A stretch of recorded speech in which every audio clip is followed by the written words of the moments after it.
presidente eleito Jair Bolsonaro fez exames em São Paulo. A cirurgia que ele faria daqui a 2 semanas foi adiada. E a bolsa de colostomia que Bolsonaro usa desde que tomou uma facada só vai ser retirada no ano que vem.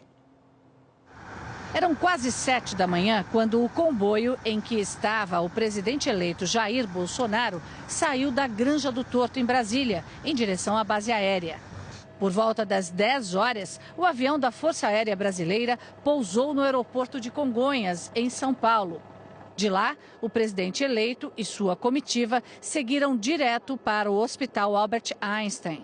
O hospital divulgou um boletim médico informando que Jair Bolsonaro foi avaliado por um gastro e um cardiologista, realizou exames laboratoriais e de imagens e que a cirurgia para a retirada da bolsa de colostomia não será realizada neste ano. Em janeiro, o presidente eleito fará novos exames. Por nota, a equipe médica informou também que Bolsonaro encontra-se bem clinicamente e mantém ótima evolução, mas que os exames de imagem ainda mostram inflamação no peritônio e processo de aderência entre as alças intestinais.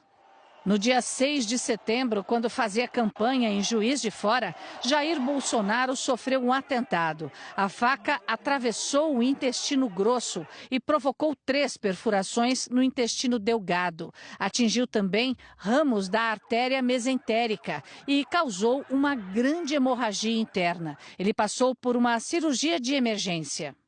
No dia seguinte, foi transferido para o Hospital Albert Einstein, em São Paulo. 5 dias depois, passou por mais uma cirurgia por causa de uma aderência numa alça do intestino delgado. Bolsonaro teve alta no dia 29 de setembro. Na cirurgia, que ainda vai ser agendada, além de retirar a bolsa de colostomia que Jair Bolsonaro usa desde setembro, os médicos vão religar as 2 pontas do intestino grosso.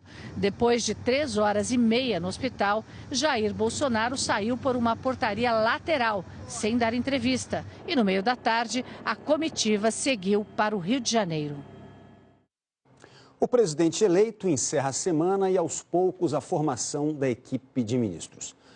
Para falar com a gente, Valdo Cruz. Boa noite, Valdo.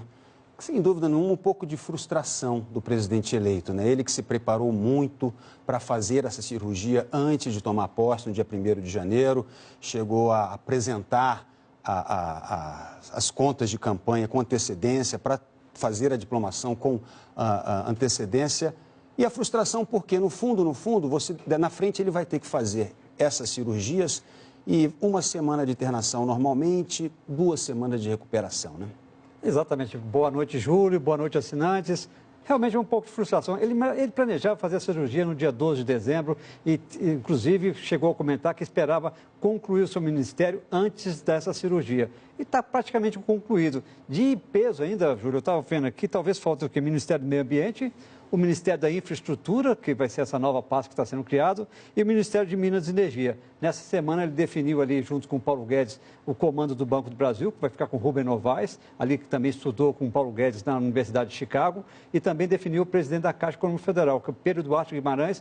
Pedro Duarte Guimarães, inclusive, foi um dos primeiros nomes do mercado financeiro a embarcar na canoa ali na campanha de Jair Bolsonaro. No ano passado, ele chegou ali a discutir, ele levar Jair Bolsonaro para conversa com investidores estrangeiros em Boston, exatamente para um tour ali, para levar exatamente as ideias liberais.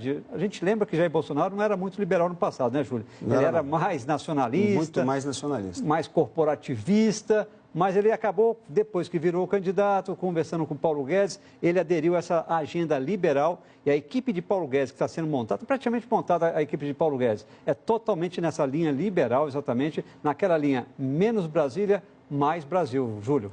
Nós falamos que ele pode perder essas 3 semanas lá na frente, em janeiro, quando tiver que fazer a cirurgia, mas em compensação ganha agora até o dia 31 de dezembro, terminar, já exatamente acertar todas as questões do governo. Finalizar a equipe. Na semana que vem tem o John Bolton, né? John Bolton, conselheiro de Segurança Nacional dos Estados Unidos, vai estar aqui para conversar e a gente vai ver um pouco como é que vai ser na prática essa postura da negociação do Brasil com o mundo, né? Está ensaiando um alinhamento com os Estados Unidos, né? Em vários pontos, inclusive, ele foi foi ali na trilha de Donald Trump, criticando a China, falando que a China pode até comprar do Brasil, mas não comprar o Brasil. Também foi outra linha naquela questão de transferir a embaixada brasileira de Tel Aviv para Jerusalém. Só que, Júlio, o Brasil não é os Estados Unidos, né? Os Estados Unidos têm ali um tamanho, é uma economia gigantesca, dá para enfrentar a China. Eu acho que o Brasil não tem muitas condições de enfrentar a China, não. Aliás, o vice-presidente eleito, o general Mourão, já tem dito exatamente isso. Vamos com calma, precisamos da China, temos que ter um pouco mais de cautela na hora de falar na mudança da embaixada brasileira de Tel Aviv para Jerusalém. Enfim, mas vamos continuar falando daqui a pouco. Valdo, fica com a gente sobre governo de transição.